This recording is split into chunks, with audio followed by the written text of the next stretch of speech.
호랑이 숲에서 아기를 잃어버린 며느리. 옛날 깊은 산속에 시아버지를 모시고 사는 며느리가 있었답니다. 남편이 일찍 죽고 시어머니마저 세상을 떠나 며느리는 시아버지와 어린 아이 둘, 이렇게 네 식구가 오순도순 살았지요. 시아버지는 나이가 많아 일을 할 수가 없었습니다. 그래서 며느리가 나무꾼 노릇을 하여 생계를 꾸려갔지요.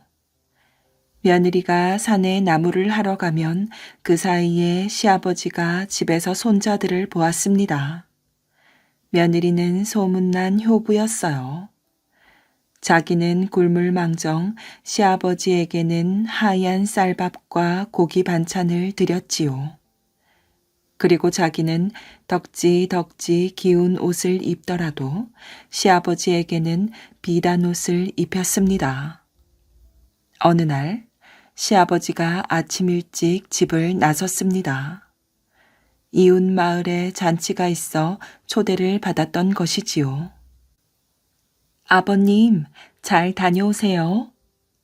오냐, 내가 없어서 오늘은 산에 나무를 하러 못 가겠구나. 아니에요. 아이들을 재워놓고 낮에 잠깐 산에 다녀올 생각이에요. 그래? 조심해서 다녀오너라. 시아버지는 며느리의 배웅을 받으며 고개 넘어 이웃 마을로 떠났습니다. 며느리는 낮에 아이들을 재워놓고 산에 가서 나무를 해왔지요. 그리고 오후에 돌아올 시아버지를 위해 저녁밥을 지어 놓았어요. 그런데 시아버지는 날이 저물도록 돌아오지 않았습니다. 왜 이렇게 안 오시지? 해가 떨어지면 고갯길에 산짐승들이 돌아다닌다던데. 며느리는 시아버지가 걱정되어 집안에 앉아 있을 수가 없었습니다. 그래서 큰 아이는 방 안에 재워놓고 작은 아이는 둘러엎은 채 고갯길로 향하였지요. 고갯길은 캄캄하였어요. 사방에서 산짐승의 울음소리가 들려왔습니다. 며느리는 겁이 났지만 계속 걸어 올라갔어요. 얼마쯤 그렇게 올라가니 저만치에 시퍼런 불빛 같은 것이 보였습니다. 겁에 질려 바라보니 그것은 호랑이 눈빛이었어요. 집채만한 호랑이가 고갯길에 버티고 서 있었지요. 그런데 그 앞에는 시아버지가 쓰러져 있는 것이었어요. 아버님! 며느리는 너무 놀라 기절할 뻔하였습니다. 심장은 쿵쿵 뛰고 온몸에 오싹 소름이 돋았습니다.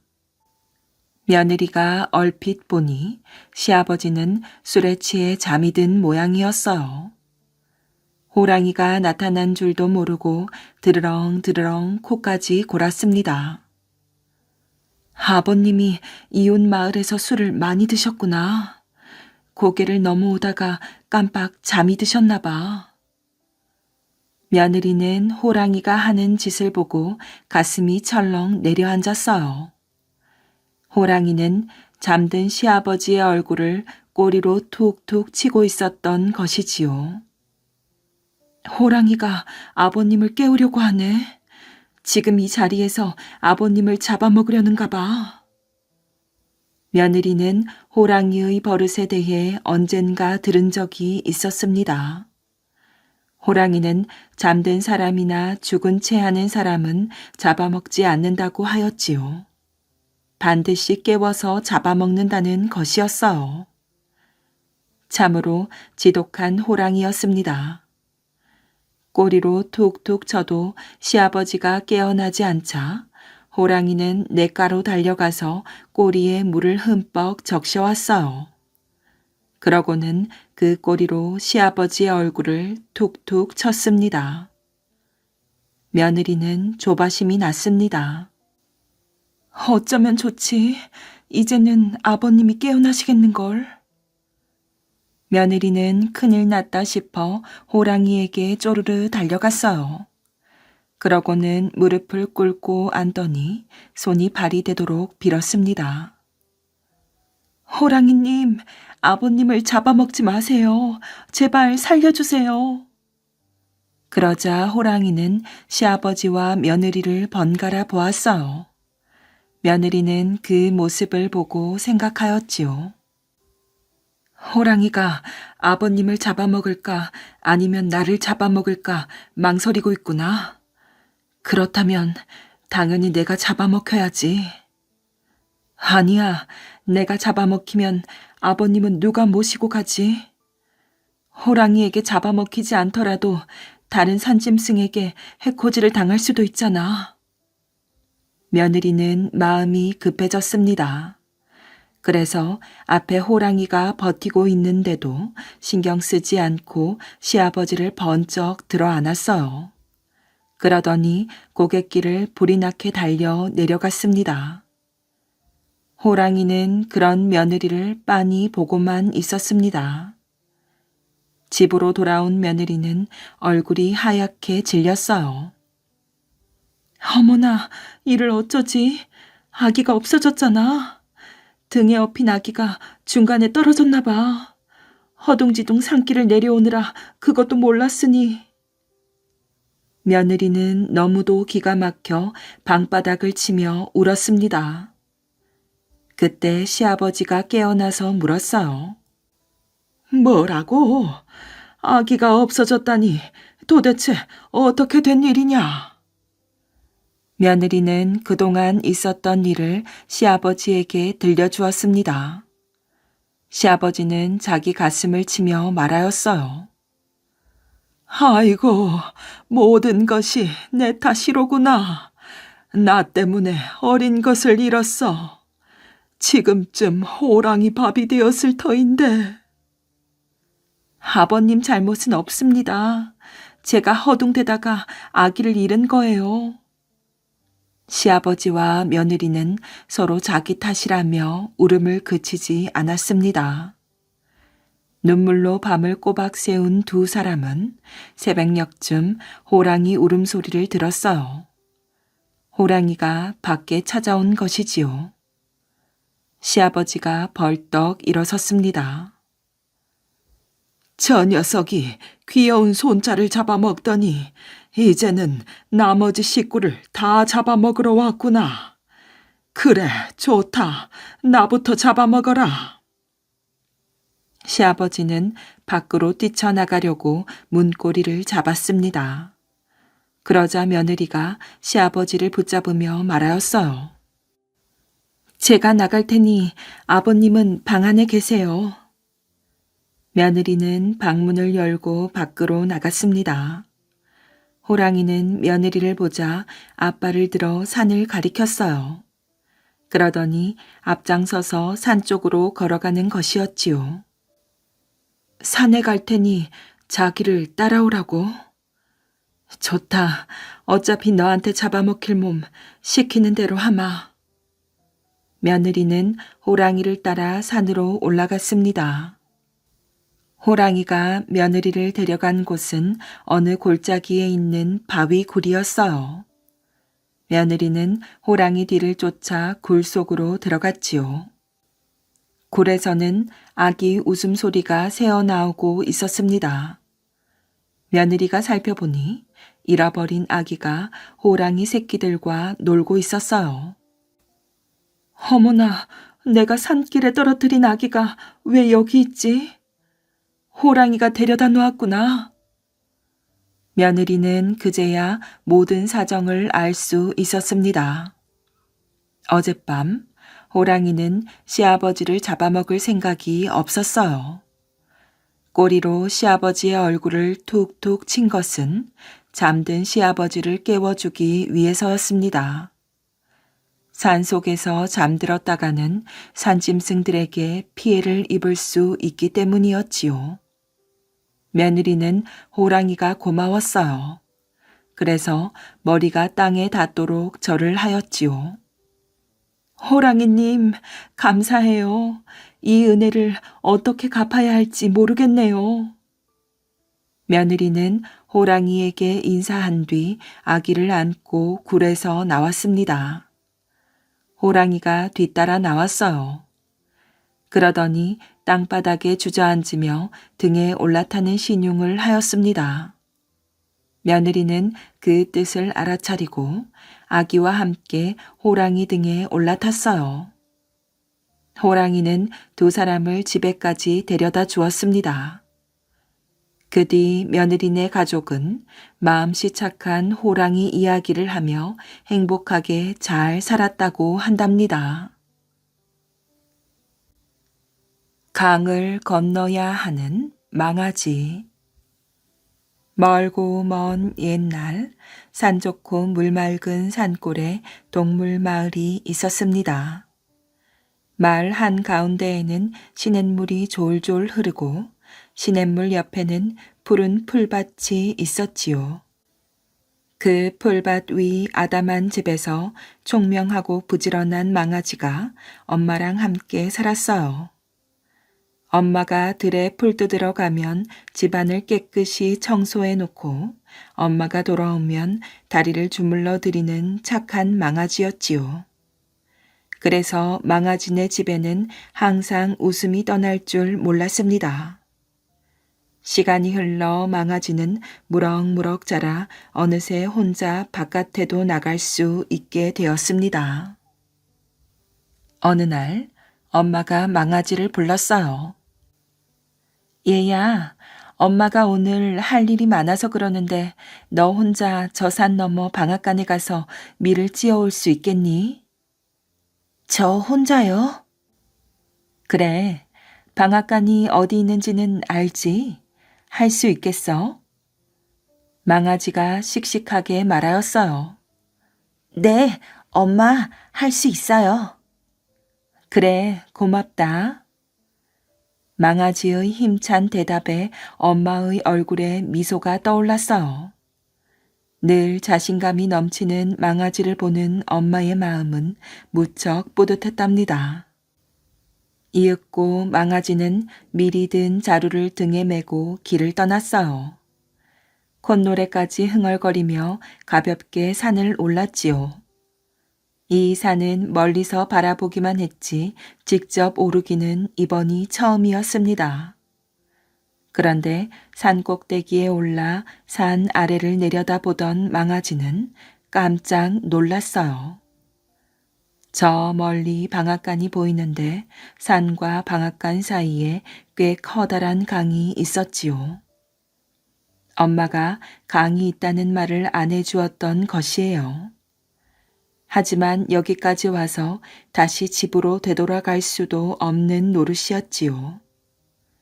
망아지는 산을 내려가 강가에 이르렀어요. 출렁이며 흐르는 강은 너무 넓었고 얼마나 깊은지도 알 수 없었습니다. 어쩌면 좋아. 망아지는 울상이 되었어요. 망아지로구나. 강을 건너려고 그러는 거야? 갑작스러운 소리에 깜짝 놀라 뒤를 돌아보니 코끼리 아저씨가 있었습니다. 안녕하세요, 코끼리 아저씨. 강을 건너려는데 물이 얼마나 깊은지 몰라서요. 혹시 아저씨는 알고 계세요? 아, 물이 깊을까봐 걱정되는 거로구나. 걱정 안 해도 된단다. 물은 무릎까지밖에 안 온단다. 정말요? 고맙습니다, 아저씨. 그런데 망아지가 강에 발을 들여 놓으려는 찰나 갑자기 뒤에서 다급한 소리가 들려왔습니다. 안 돼, 망아지야. 물이 엄청 깊어. 어제 내 친구가 강을 건너려다 그만 물에 빠져 죽었어. 다람쥐가 흑흑 흐느끼며 말하였어요. 망아지는 걸음을 멈추고 생각에 잠겼지요. 코끼리 아저씨는 무릎까지밖에 안 온다고 하고 다람쥐는 물이 너무 깊어 위험하다고 하니 도대체 누구의 말을 믿어야 할지 몰랐답니다. 망아지는 평소에 엄마가 하시던 말씀을 떠올렸어요. 엄마는 어려운 일에 부딪히면 당황하지 말고 신중히 생각해보고 지혜롭게 해결해 나가라고 늘 말씀하셨지요. 그래, 맞아. 코끼리 아저씨 말도 맞고 다람쥐 말도 맞아. 코끼리 아저씨는 키가 크니까 강이 얕다고 하고 다람쥐는 키가 작으니 깊다고 할 수도 있어. 아까 코끼리 아저씨가 강물이 무릎까지 온다고 했지. 코끼리 아저씨 무릎은 내 배까지 오니까 이 강물은 내 배 정도 깊이인 거야. 결론을 내린 망아지는 천천히 강을 건너기 시작했답니다. 강물은 무릎을 넘어 배까지 왔답니다. 넘실대는 물살에 겁이 났지만 좀 더 가니 강이 다시 얕아지기 시작하였어요. 무사히 강을 건넌 망아지는 얼른 방앗간에 가서 밀을 찧어 자루를 둘러매고 다시 강을 건너 집으로 향하였지요. 집에 돌아오니 엄마가 반갑게 맞아주었어요. 엄마, 다녀왔어요. 그래, 수고했다. 밀은 찧어왔니? 네, 엄마. 망아지는 엄마한테 강가에서 있었던 일을 말씀드렸답니다. 이야기를 다 듣고 난 엄마는 기뻐하며 망아지를 꼭 안아주었어요. 아이고, 우리 아가 정말 기특하구나. 그 뒤에도 망아지는 엄마를 돕고 웃 어른을 공경하고 친구들과 사이좋게 지내면서 오래오래 행복하게 살았습니다. 왕건과 물 깃는 처녀. 왕건이 궁예의 신하였을 때 이야기랍니다. 왕건은 궁예의 명령으로 나주에 머물며 견훤이 이끄는 후백제와 긴 전투를 벌이고 있었어요. 하루는 군사를 이끌고 길을 가고 있었지요. 목이 마르구나. 근처에 우물이 있는지 알아보거라. 그때 한 군사가 나주 금성산 아래쪽을 가리켰어요. 장군님, 금성산 아래에 오색빛깔 구름이 들이운 것이 예사롭지 않습니다. 그 즉시 왕건은 말을 타고 달려갔어요. 그곳은 물을 깃는 우물가였는데 얼굴이 달처럼 맑고 어여쁜 처녀가 빨래를 하고 있었지요. 처녀는 낯선 사내를 보고 고개를 숙였답니다. 목이 마르니 물을 좀 주시겠습니까? 왕건이 부탁하자 처녀는 말없이 바가지에 물을 담고 그 위에 버드나무 잎을 띄워 왕건에게 건네었어요. 왕건이 의아하게 여겨 물었답니다. 어찌하여 먹을 수도 없는 버드나무 잎을 물에 띄운 것입니까? 장군께서 목이 탄다 하시니 혹여 물을 급히 마시다가 체할까 염려되어 그리하였습니다. 나뭇잎을 후후 불며 천천히 드십시오. 처녀가 얼굴을 붉히며 대답하였어요. 왕건은 처녀의 마음씨에 감동해 그 길로 처녀의 아버지를 찾아가 혼인을 약속받았지요. 훗날 왕건이 고려의 왕이 되었을 때 그 처녀는 고려의 왕비 장화 왕후가 되었답니다. 두 사람이 만난 우물은 지금까지 남아있지요. 덕분에 왕건과 장하 왕후의 이야기도 마르지 않은 샘물처럼 오래도록 전해지고 있답니다. 뚝배기와 갓을 사러 간 사위. 옛날 어느 양반집에서 대릴사위를 맞이하였어요. 그런데 대릴사위를 얻고 보니 여간 바보가 아니었지요. 글자도 못 읽고 말하는 것은 오른쪽으로 들어가 왼쪽으로 빠져나가는지 기억력도 없었답니다. 그렇다고 일을 잘하냐 하면 그것도 아니었어요. 대릴사위라고 얻은 사위가 하필 바보 멍청이니 장인 장모는 날마다 한숨만 푹푹 쉬었답니다. 치질이 복도 없지. 어쩌다 저런 바보 사위를 얻었을까? 그러게 말이에요. 그나저나 저 바보를 데리고 평생 살아야 할 우리 딸이 불쌍해서 어째요? 장인과 장모는 자기 딸이 불쌍하다며 날마다 한숨인데 정작 딸은 바보 남편을 아주 좋아했어요.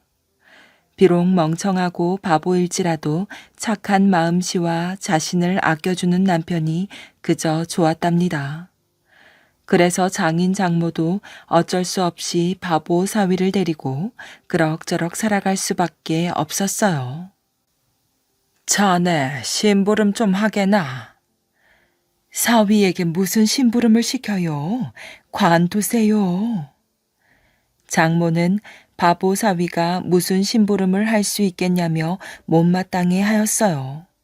하지만 장인은 생각이 달랐답니다. 자꾸 심부름을 시키고 가르치고 하다 보면 바보 사위가 조금은 똑똑해지지 않을까 하고 생각한 것이지요. 장모님, 걱정 마십시오. 저는 심부름을 잘 할 수 있습니다.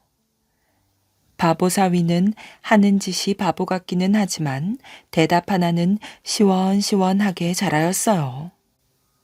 그래, 자네를 믿고 한번 맡겨보겠네. 고맙습니다. 오늘이 장날 아닌가? 오늘이 장날이구나. 우와, 시끌벅적하겠네요. 바보 사위는 아내와 장에 갔던 기억이 떠올라 어깨가 들썩들썩, 입이 벙긋벙긋 거렸지요. 잘 듣게나. 장에 가서 뚝배기하고 갓을 사오게. 뚝배기하고 갓? 바보 사위는 장인의 말을 되뇌었어요. 뚝배기하고 갓을 사오면 되네. 하지만 좋은 것으로 골라와야 하네. 알았지? 네, 뚝배기하고 갓 좋은 거. 지난번처럼 돈 잃어버리지 말고 꼭 뚝배기하고 갓을 사오게나. 장모가 불안한 표정으로 바보 사위를 보며 신신당부하였어요. 지난번에는 실수였어요. 이번에는 꼭 뚝배기하고 갓을 사오겠어요. 바보 사위는 장인과 장모에게 꾸벅 인사를 하고 방을 나왔어요. 여보, 이리 와보세요. 부인이 바보 남편을 조용히 불렀답니다. 아버님께서 무엇 하십니까? 뚝배기하고 갓을 사오라고 하시는군. 그러셨어요? 아내는 바보 남편이 심부름을 제대로 할 수 있을지 걱정이 되었지요.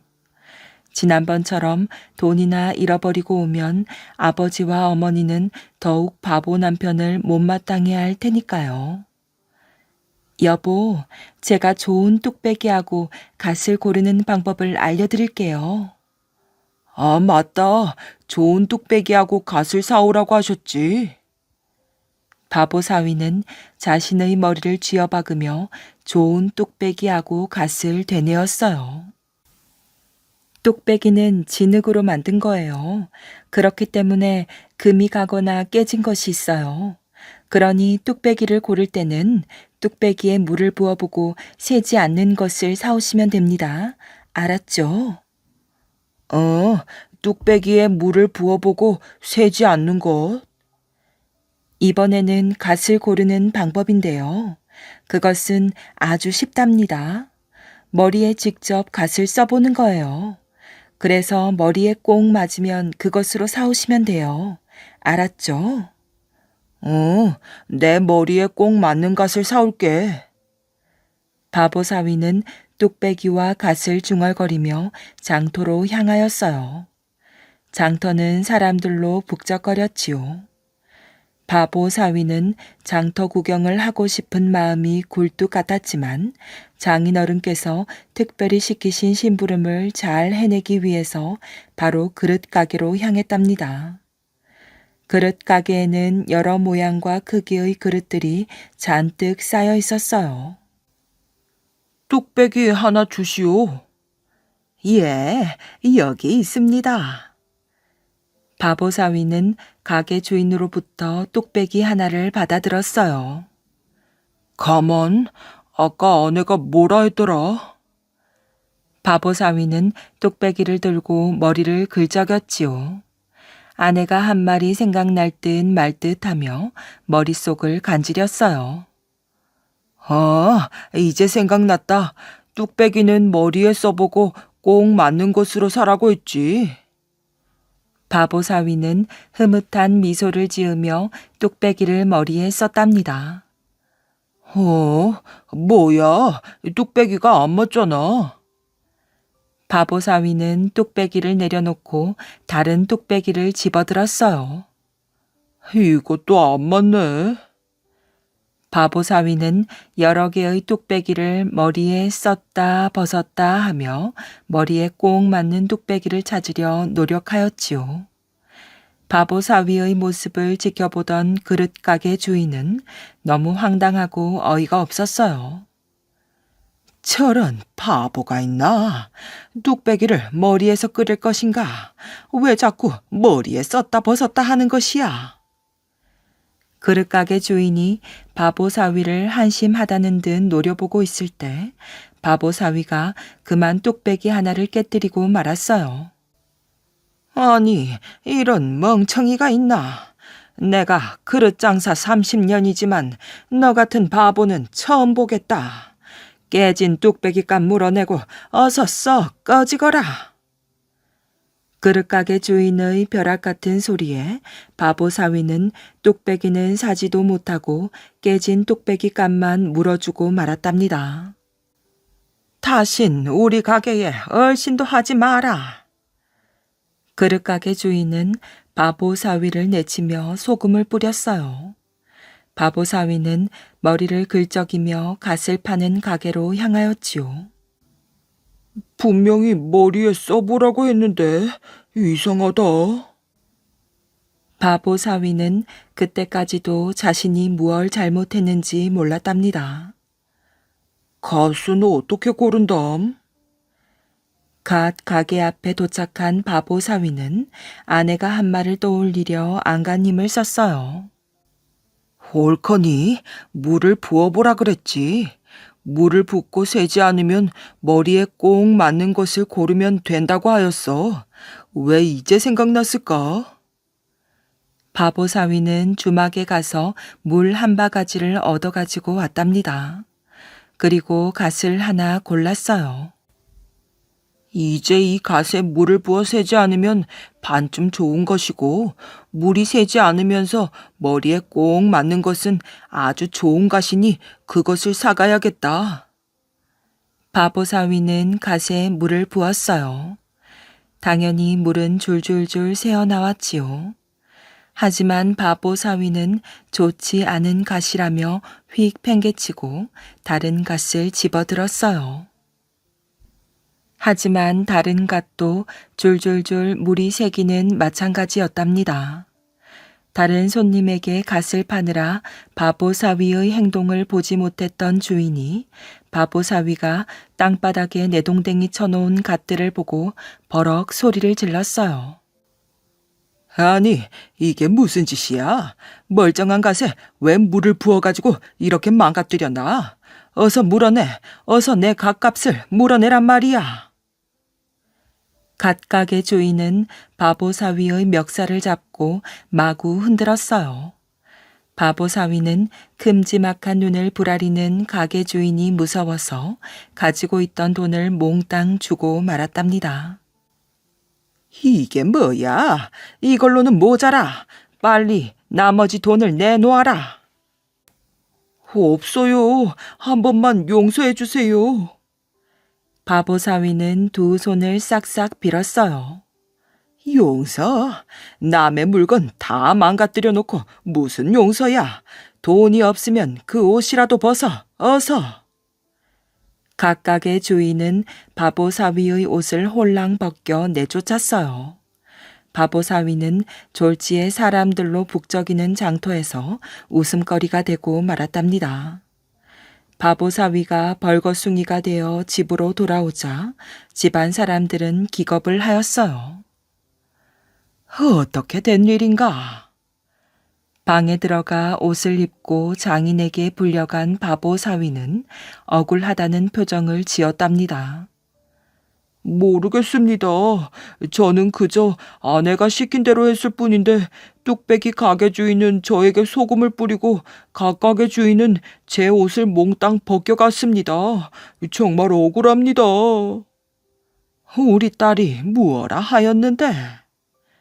뚝배기는 머리에 써보고 갓은 물을 부으라 해서 그렇게 했습니다. 이놈아, 바뀌었지 않은가? 갓을 머리에 써보고 뚝배기에는 물을 부어야지. 예, 그것이 나중에 생각나서 갓에 물을 붓고 새지 않으면 머리에 써서 꼭 맞는 것으로 사려 했습니다. 그런데 물이 새지 않는 갓이 없어 계속 물을 부었을 뿐입니다. 아이고 머리야. 말귀도 못 알아듣고 대답만 잘하는 바보 사위 때문에 장인은 기가 막혀 할 말을 잃었어요. 아이고, 저런 놈을 데리고 어떻게 평생 살아간담. 아이고. 장인은 그 뒤로 바보 사위에게 아무런 심부름도 시키지 않았답니다. 그저 어디 가서 사고나 치지 않으면 다행이라 생각하며 바보 대릴 사위를 데리고 오래오래 살았답니다. 산신령과 결혼한 나무꾼. 옛날 어느 섬에 나무꾼 총각이 살았답니다. 나무꾼은 부지런하고 마음씨 착한 총각이었지요. 어느 날 나무꾼은 나무를 하러 삼방산에 올라갔어요. 한참을 일하던 나무꾼은 힘이 들어 쉬고 있었지요. 온갖 새들이 노래를 부르며 날아다녔어요. 나무꾼은 새들의 노랫소리에 취해 스르르 잠이 들었답니다. 어디선가 달콤한 향기가 바람을 타고 실려왔어요. 처음 맡아보는 향기인데 참 좋구나. 나무꾼은 향기에 이끌려 정신없이 산속으로 들어갔어요. 나무꾼 앞에 큰 굴이 하나 나타났답니다. 향기는 굴 속에서 나는 것이었어요. 나무꾼은 굴 앞에서 서성이고 있었지요. 굴 속에 뭐가 있을까? 굴 속에서 터벅터벅 발소리가 들렸답니다. 나무꾼은 문득 무서운 생각이 들었어요. 얼른 바위 뒤로 몸을 숨겼지요. 숨을 죽이고 굴을 뚫어져라 지켜보았어요. 잠시 후 굴 속에서 하얀 안개를 휘감고 한 여인이 걸어 나왔답니다. 나무꾼은 여인을 보고 어쩔 줄을 몰라 하였어요. 놀라지 마세요. 저는 이 산에 사는 삼방덕이라고 합니다. 여인은 공손히 머리를 숙여 인사를 하였어요. 삼방덕이라고요? 어떻게 이런 곳에 혼자 살지요? 나무꾼은 깊은 산 중에 여인 혼자 산다는 것이 믿어지지가 않았답니다. 그건 말할 수 없습니다. 오늘은 바람을 쐬러 나왔다가 당신을 만나게 되었어요. 당신을 만나 기쁩니다. 나무꾼 총각의 얼굴이 붉어졌어요. 이제 집에 가봐야겠어요. 그런데 어쩐지 당신과 헤어지고 싶지가 않군요. 나무꾼 총각의 말에 여인도 얼굴을 붉혔지요. 그 후 두 사람은 결혼하여 부부가 되었답니다. 나무꾼이 예쁜 부인을 얻었다는 소문은 섬 전체에 퍼졌어요. 나무꾼 녀석이 그렇게 예쁜 색시와 결혼을 했다고? 어느 날 심술쟁이 사또가 나무꾼을 시기하였어요. 심술쟁이 사또는 나무꾼의 색시가 보고 싶었지요. 사또는 자리에서 벌떡 일어났답니다. 서둘러 삼방산 밑에 사는 나무꾼의 집으로 달려갔어요. 안에 아무도 없느냐? 사또의 목소리를 듣고 여인이 밖으로 나왔답니다. 사또는 아름다운 나무꾼의 부인을 보자 말문이 막혔어요. 소문보다 더 예쁘구나. 사또는 아무 말도 하지 못하고 서둘러 관가로 돌아왔답니다. 여봐라, 삼방산 밑에 사는 나무꾼의 색시를 잡아오도록 하거라. 보졸들은 나무꾼의 집으로 달려갔어요. 무슨 일이오? 나무꾼은 무슨 영문인지 몰라 안절부절 못하였지요. 보졸들은 나무꾼을 밀치고 집안을 뒤지기 시작하였어요. 네 색시는 어디에 있느냐? 도대체 무슨 일로 제 아내를 찾으시오? 보졸들은 색시 대신 나무꾼을 잡아갔답니다. 내가 언제 나무꾼을 잡아오라고 했느냐? 어서 가서 색시를 잡아오도록 해라. 보졸들은 나무꾼의 아내를 잡으러 다시 삼방산으로 갔답니다. 그날 밤 사또는 이상한 꿈을 꾸었어요. 아니, 네가 제 발로 걸어왔구나. 어서 안으로 들어가자. 꿈 속에서 사또는 여인을 쫓아갔지요. 나는 삼방산의 신령인 삼방덕이다. 마음씨 착한 나무꾼과 부부가 되어 살아보니 너처럼 악한 놈도 있더구나. 나는 지금 굴 속으로 돌아왔다. 다시는 세상으로 돌아가지 않을 것이니 죄 없는 나무꾼을 풀어주도록 하여라. 만약 그렇게 하지 않으면 가만히 있지 않겠다. 여인은 매서운 눈초리로 사또를 쏘아보았어요. 여보시오. 사또가 여인을 부르는 순간 하얀 안개가 피어오르더니 어디론가 사라졌어요. 한편 나무꾼도 꿈을 꾸었지요. 서방님, 저를 용서하세요. 고약한 벼슬아치가 있는 한 우리는 함께 살 수 없다는 것을 알았습니다. 저는 다시 산으로 올라가겠어요. 평생 당신을 그리며 눈물로 세월을 보내겠어요. 여인은 눈물을 흘리며 사라졌어요. 부인, 부인! 나무꾼은 손을 허우적거리며 벌떡 일어났답니다. 다음날 사또는 산신령의 노여움이 무서워 나무꾼을 풀어주었어요. 나무꾼은 여인을 처음 만난 굴 앞에 이르렀지요. 굴 속에서 아내의 울음소리가 들렸답니다. 여보, 내가 왔소. 나무꾼은 목 놓아 아내를 불렀지만 대답이 없었지요. 그 후 이 굴을 삼방덕이 사는 굴이라 하여 삼방덕이라고 불렀어요. 지금도 굴 속에서 끊임없이 흘러나오는 맑은 물은 삼방덕의 눈물이라고 한답니다. 조선의 독서광. 세상에 태어나서 저런 아이는 처음 봅니다. 10살이 되어서야 겨우 글을 배우기 시작하지를 않나. 열을 알려주어도 하나를 깨우치지 못하니 이를 어찌합니까? 우리 집안은 네로라 하는 명문 집안인데 어쩌다가 저런 아이가 태어나는지. 형님은 20살에 문과에 급제하지 않았습니까? 하하, 그런 소리 하지 말게.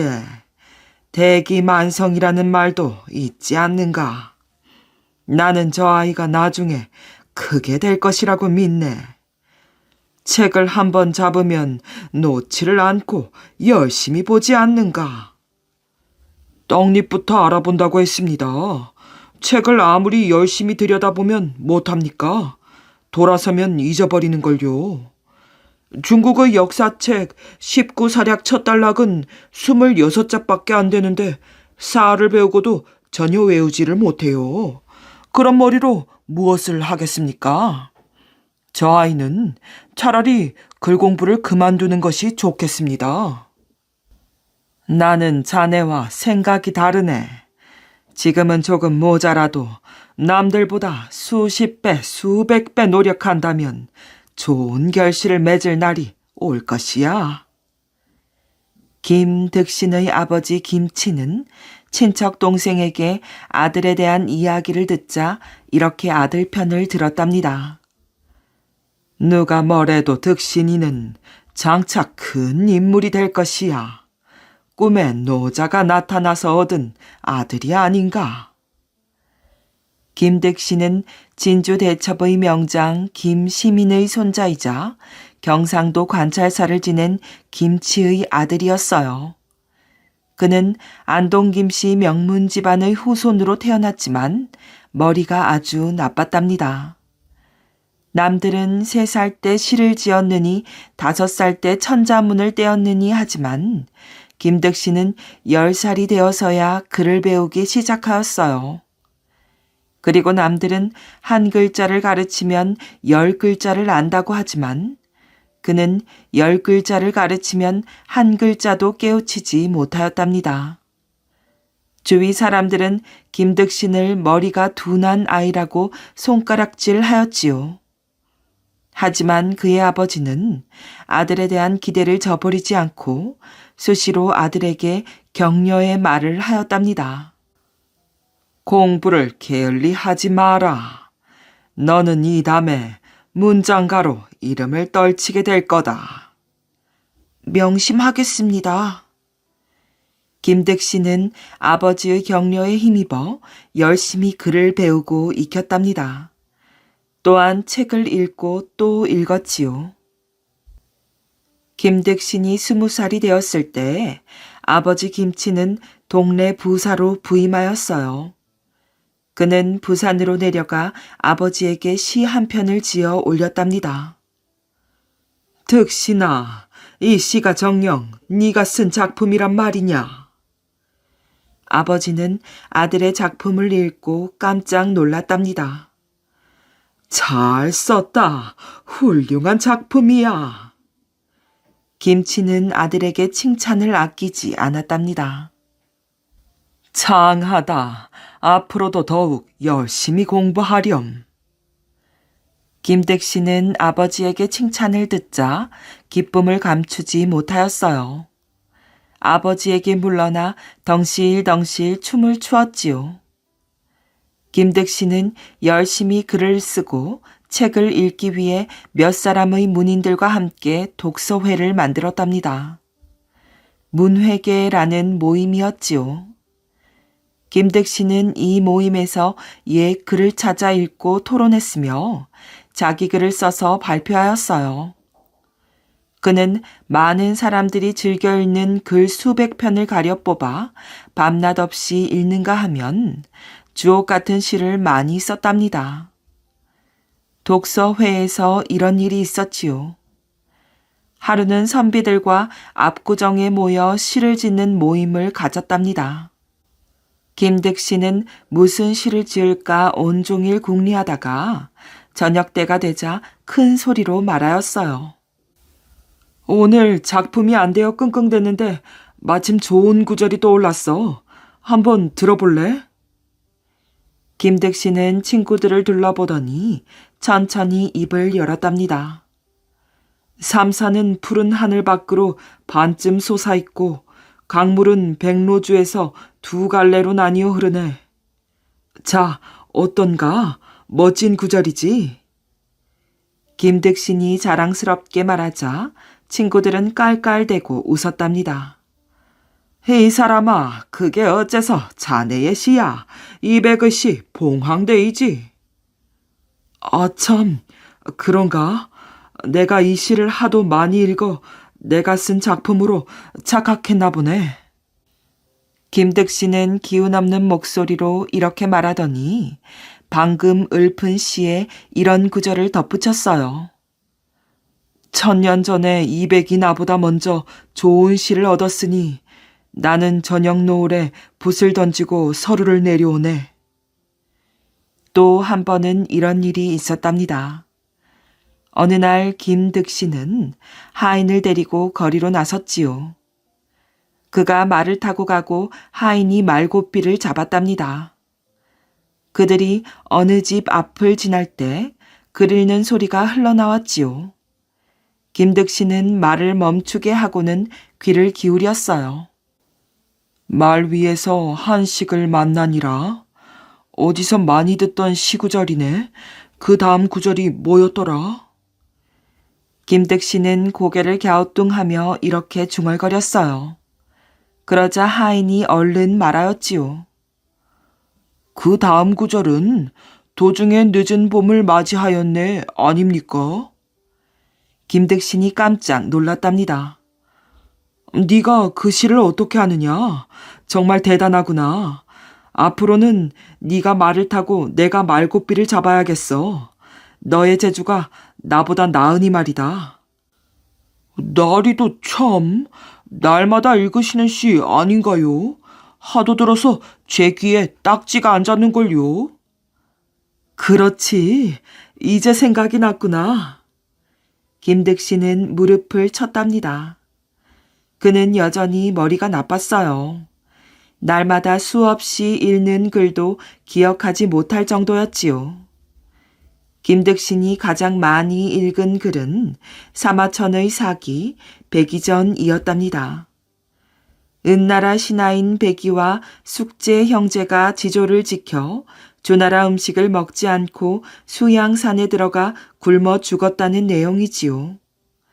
김득신은 이 글을 1억 1만 3천 번이나 읽었다고 합니다. 옛날에는 1억이 지금의 10만과 같으니 실제로는 11만 3천 번을 읽은 셈이지요. 하지만 그렇게 많이 읽었어도 그는 어느 날 하인과 함께 그 글을 듣고 한 구절도 기억하지 못했답니다.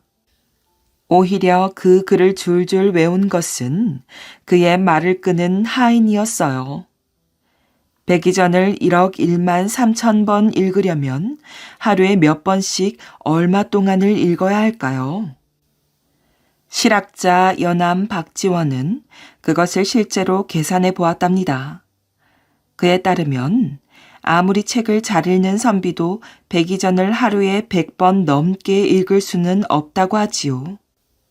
하루에 100번을 읽는다면 1년에 3만 6천 번을 읽을 수 있고 3년이면 1억 8천 번을 읽을 수 있답니다. 하지만 사람이 병을 앓거나 남들과 만나느라 시간을 보내야 하기에 4년을 꼬박 읽어야 백이전을 1억 1만 3천 번 읽을 수 있다는 것이 박지원의 결론이지요. 박지원은 문자가 만들어진 이래 위아래로 수천 년과 3만 리를 모두 뒤져도 부지런히 책을 읽은 사람으로는 김득신이 으뜸이라고 말하였답니다. 그것을 증명해 주는 것이 그가 책을 몇 번 읽었는지 기록해 놓은 독수기입니다. 거기에는 1634년부터 1670년까지 김득신이 1만 번 이상 읽은 글의 목록과 횟수가 적혀 있답니다. 김득신은 1만 번 이상 읽지 않은 책은 독수기에 기록하지 않았어요. 그래서 아무리 적게 읽어도 수천 번씩은 읽은 장자, 대학, 중용 등은 넣지 않았지요. 김득신은 먼 훗날 내 후손이 독수기를 읽으며 내가 독서를 게을리하지 않았음을 알 것이다 라고 밝혀놓았어요. 후손들에게 자신이 얼마나 열심히 책을 읽었는지 알게 하려고 독수기를 썼던 것이지요. 그는 백이전을 1억 1만 3천 번을 읽은 것을 기념하여 자신의 서재 이름을 억만제라고 지었답니다. 김득신은 시도 때도 없이 백이전을 읽었어요. 심지어 딸이 죽어 장례 행렬을 따라갈 때도 손에서 백이전을 놓지 않았고 부인이 죽어 친척들이 곡소리를 할 때도 거기에 맞춰 백이전을 읽었다고 합니다. 김득신은 결혼 전부터 독서광으로 처갓집에 알려졌나 봐요. 혼례를 올리던 날 장모는 일부러 신방에 있는 책들을 모조리 치워버렸지요. 밤에는 늘 책을 머리맡에 두고 자는 김득신이었어요. 책이 보이지 않자 김득신은 안절부절 못하다가 책을 찾아 온 방을 뒤졌답니다. 그때 경대 밑에 깔린 책력이 눈에 띄었지요. 그제야 그는 안도의 한숨을 내쉬더니 밤새도록 책력을 보았다고 합니다. 김득신은 독서 광으로 부를 만하지만 인간 승리의 또 다른 기록을 세웠답니다. 1662년 환갑이 다 된 나이에 과거 시험에 급제를 한 것이었지요. 그러나 그는 나이가 많아 벼슬길로 나아가지 않고 시골에서 책을 읽으며 여생을 보냈답니다. 세 마리의 학이 변한 사막도. 옛날 유달산에서 한 젊은 장사가 무예를 닦고 있었어요. 이 산기슭에 작은 마을이 있었는데 그곳에 세 처녀가 살고 있었지요. 마을의 세 처녀는 아침 해가 산기슭의 안개를 거두어갈 무렵이면 옹달샘의 물을 기르러 물동이를 이고 산으로 올라갔어요. 그때마다 세 처녀는 젊은 장사와 마주치게 되었답니다. 세 처녀는 서서히 젊은 장사에게 마음이 끌렸어요. 젊은 장사 역시 세 처녀에게 마음이 끌리고 말았답니다. 그러나 그는 무예 수업을 마치기도 전에 처녀들에게 눈을 돌렸던 자신을 곧 뉘우치게 되었어요. 어느 날 아침 젊은 장사가 세 처녀에게 말하였지요. 낭자들이여, 그대들의 마음을 내가 다 알고 있소. 하지만 나는 무예를 닦는 몸, 내가 무예를 다 닦을 때까지 기다려줄 수 없겠소? 어떻게 기다리라는 말씀인가요? 한 처녀가 물었지요. 원하건대 내 무예 수업이 끝날 때까지 이곳에서 멀리 떨어진 섬으로 가서 기다려주오. 원하신다면 기꺼이 따르겠어요. 세 처녀는 이렇게 말하고 목포 앞바다에서 돛담배를 타고 멀리 떠났답니다. 이 모습을 보고 있던 젊은 장사는 또다시 결심하였지요. 저 세 처녀에게 내 마음이 한번 끌린 이상 이곳을 떠난들 내 마음이 가라앉을 수는 없는 일 아닌가. 그러니 세 처녀를 내 손으로 없애고 무예에 정진하리라. 젊은 장사는 활을 들어 세 처녀를 태우고 목포 앞바다를 떠나고 있는 배를 향해 화살을 쏘았답니다. 화살은 세 처녀를 태운 돛담배를 맞췄고 화살을 맞은 배는 바다에 가라앉고 말았지요. 그때였어요. 배가 가라앉은 바다에서 갑자기 세 마리의 학이 솟아올라 구슬픈 울음을 남기고는 다시 바다에 떨어졌지요. 그런데 학이 떨어진 자리에서 세 개의 섬이 솟아오르는 것이었어요. 그리하여 그 섬을 사막도라고 불렀답니다. 숲에서 만난 귀신, 물에서 나온 귀신. 옛날 어느 곳에 술을 좋아하는 사람이 살았답니다. 그 사람의 이름은 만성이었어요. 하루는 만성이가 장에 갔다가 술이 잔뜩 취해 집으로 돌아오고 있었지요. 달도 뜨지 않은 금은밤이라 길이 잘 보이지 않았어요. 술에 취한 만성이는 제대로 걷지도 못하였지요. 만성이가 뒤뚱뒤뚱 징검다리를 건널 때였어요. 아이고, 차가워라.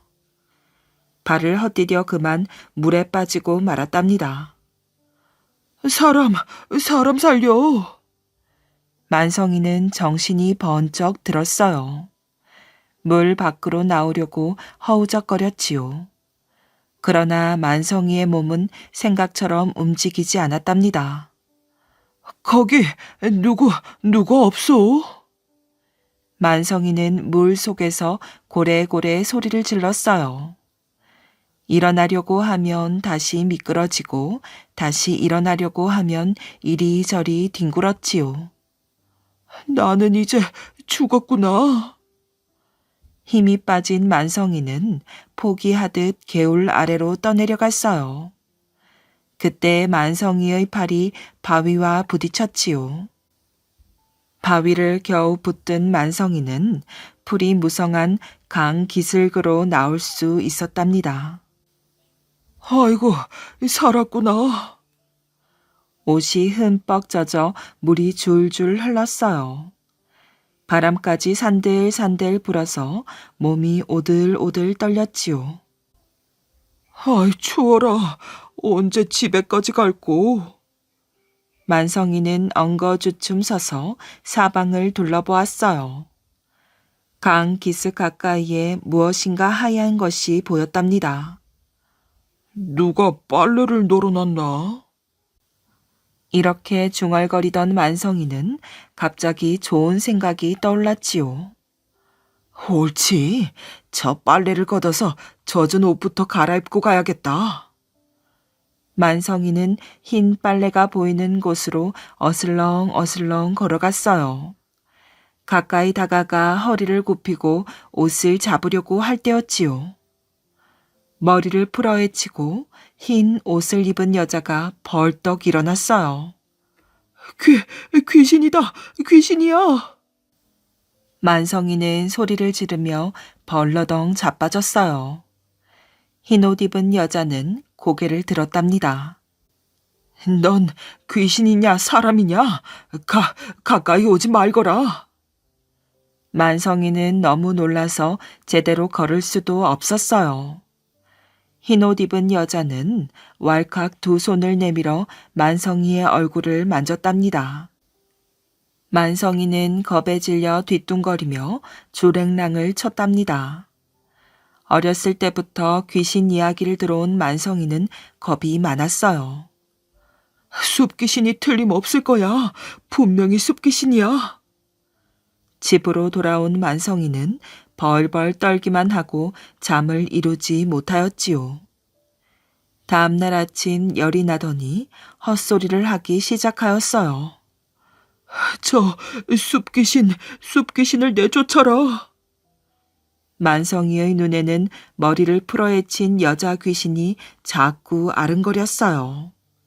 시간이 갈수록 만성이의 병은 심해졌지요. 그런 만성이를 지켜보는 집안 식구들은 걱정이 이만저만이 아니었답니다. 마을에는 아는 것이 많은 착한 할아버지가 있었답니다. 만성이의 병을 들은 할아버지는 만성이를 찾아왔어요. 만성이 자네가 왜 이렇게 되었나? 그렇게 건강하던 사람이 말이야. 만성이는 숲귀신 이야기를 할아버지에게 해드렸어요. 숲귀신이라고? 할아버지는 고개를 갸우뚱거리며 생각에 잠겼답니다. 이 사람아, 귀신은 무슨 귀신이 있다고 그러나 귀신은 없다네. 아니에요, 할아버지. 난 정말 숲귀신을 보았단 말이에요. 그 귀신이 내 얼굴까지 만졌다니까요. 만성이는 귀신이 만졌다는 얼굴까지 내밀었어요. 안 되겠네. 나와 숲귀신이 나왔다는 그곳으로 가보세. 할아버지는 만성이를 데리고 강 기슭으로 갔답니다. 숲에는 아무것도 보이지 않았어요. 그래, 여기가 틀림없나?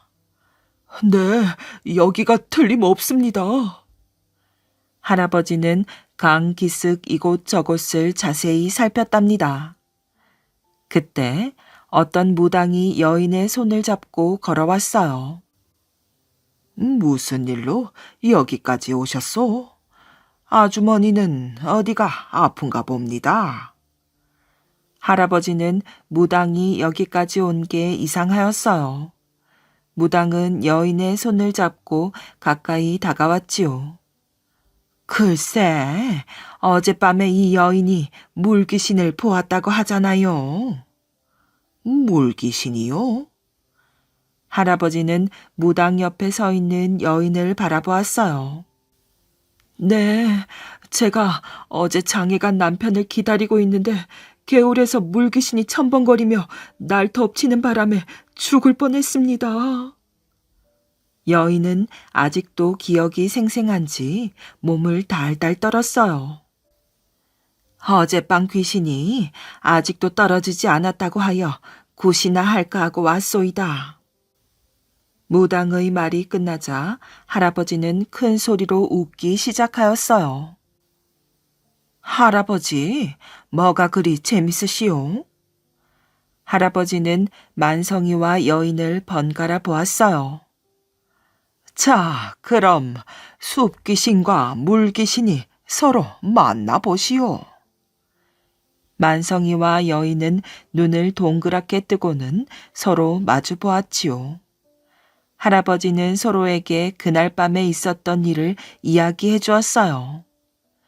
두 사람은 얼굴이 새빨갛게 변하여 고개를 들지 못했답니다. 그 후 만성이와 여인은 병이 깨끗이 나았다고 한답니다.